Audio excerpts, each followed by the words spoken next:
जोर जबरदस्ती बोला कि बांग्लादेशी बोल के जोर जबरदस्ती ला के इधर छोड़ दिला बांग्लादेश। চুয়াডাঙ্গা জেলার দর্শনার নিমতলা সীমান্ত দিয়ে রাতের আধারে 14 জন ভারতীয় নাগরিককে বাংলাদেশে জোরপূর্বক ঠেলে দিয়েছে ভারতীয় সীমান্তরক্ষী বাহিনী বিএসএফ।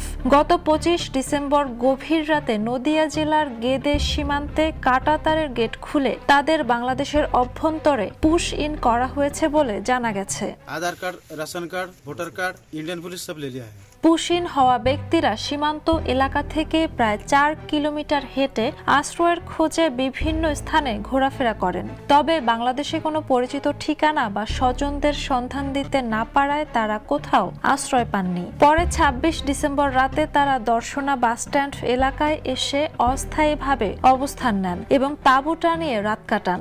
बांग्लादेश को इधर आए हम लोग जोर जबरदस्ती करके इधर भिजाए बांग्लादेश पे। भिजाने के बाद में इधर हम लोग को यहाँ पर लाके सब रखा हमको।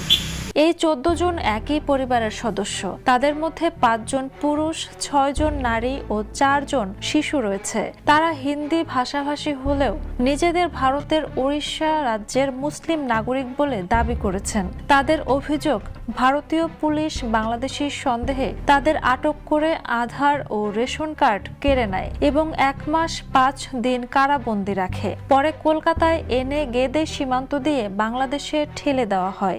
बोला कि तुम लोग बांग्लादेशी यहाँ क्यों रुका है, तुम लोग चले जाना।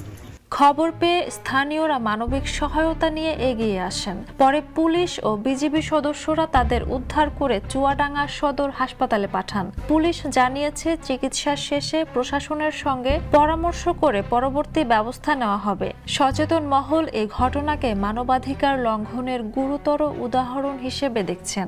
बाकी छोड़ा इधर पे छोड़ा, तुम लोग जाओ बांग्लादेशी बोल के। Desk report, the news.